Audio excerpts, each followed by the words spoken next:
Allahu minhu wa huwa fil akhirati minnal aziruna sadaqallahu maulana lazim. Ẹnikẹ́ni tó bá mẹ́sìn mi wà nídẹ̀yìn Ìsìlámù yìí, ọba Olúwa mi kò ní gbà lọ́wọ́ rẹ̀ níbẹ̀ láéláé. Olúwa mi màkàmí kẹ́ni òfò nílé ayé, tó bá dijọ́ gbẹ̀yìndé kàmí kún olóríire. Tó bá dijọ́ gbẹ̀yìndé kàmí kún olóríire.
Assalamu alaikum jọmọ yàlè muslimino wàlè muslimat. Mo kí ẹ̀yin ọmọ ìyá mi nínú Islam lọ́kùnrin lóbìnrin níkẹtì ọlá àti ọlà. Mo ní kí n rán yín létí ni nípa oṣù tí a wà yìí. A tún kíra wa kú ewu ọdún yìí lẹ́ẹ̀kan sí. Inú oṣù tí a wà yìí ni ìbẹ̀rẹ̀ ọdún tuntun yìí. Oṣù yìí ni oṣù Muharram, Shakrulai Muharram. Oṣù alápọ̀nlé ni oṣù yìí náà. Pàtàkì jùlọ ọjọ́ 10 oṣù yìí, ọjọ́ Ashura. Àwẹ̀ kan wà ní ọjọ́ yìí o. Àwẹ̀ náà dẹ̀ ṣe pàtàkì fún gbogbo àwa Mùsùlùmí nítorí wípé ọ̀ranyàn ni àwẹ̀ yìí ni ó jẹ́ fún wa. Àmọ́ Ọlọ́run pọ́n wa lé, ó wò ó ṣe fún wa nínú oṣù yìí ni Ọlọ́run fi sún ọ̀ranyàn sí Ramadan. Àmọ́ ó sì ṣe ọjọ́ ẹyọ kan ṣoṣo yìí, ọjọ́ Ashura yìí ní ọ̀ranyàn náà fún wa. Nítorí ẹnikẹ́ni tó bá lè gba àwẹ̀ ní ọjọ́ kẹwàá oṣù yìí, ọjọ́ Ashura yìí, ọjọ́ náà bọ́ sí 5th of December, ọjọ́ 5 nínú December. Nítorí náà ni mo ní kí n tètè rán yín létí ní ìsìn kó tó di pé ẹ gbàgbé. Ó ṣeé ṣe kí ẹlòmíì mọ̀ nípa ẹ̀, ó ṣeé ṣe kí ẹlòmíì má mọ̀ nípa ẹ̀. Àmọ́ fún àǹfààní àwa tí a mọ̀ nípa ẹ̀, òun la ṣe ń sọ. Tí a bá gba àwẹ̀ ní ìjọ́ yìí nìkan ṣo, ó pa gbogbo àṣìṣe wa rẹ́ fún odidi ọdún kan. Àmọ́ kò pa àwọn káíbà rẹ́ o. Ní àwọn ẹ̀ṣẹ̀ ńlá, ẹ̀ṣẹ̀ tó nípọn bíi pé kéèyàn pa èèyàn, kò parú ìyẹn rẹ́ o.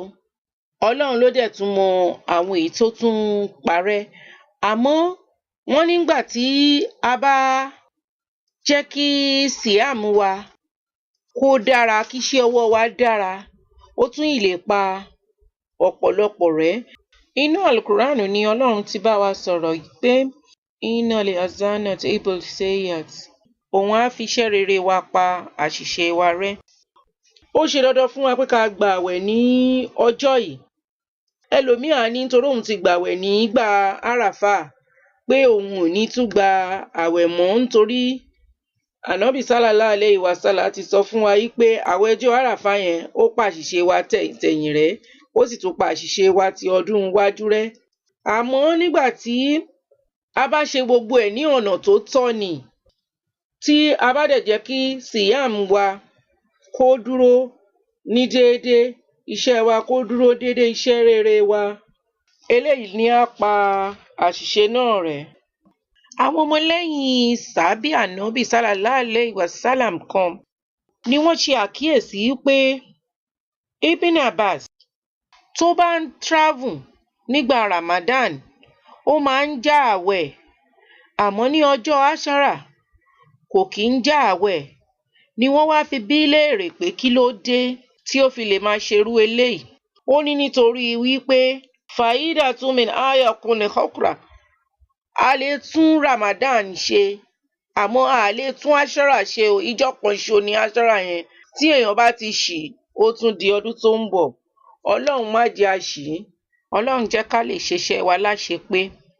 Kó ṣàánú wa. Má ṣe wá ní akírun fìrún lẹ̀ o. Akírun kú ni kò ṣe wá o. Kó tọ́ wa sọ́nà tiẹ̀ o. Kó dẹ̀ gbaṣẹ́ ta bá ṣe fún wa ní ìbádà. Àmín. Wabillahi tawfiki, alhamdulillahi rabbil alamin.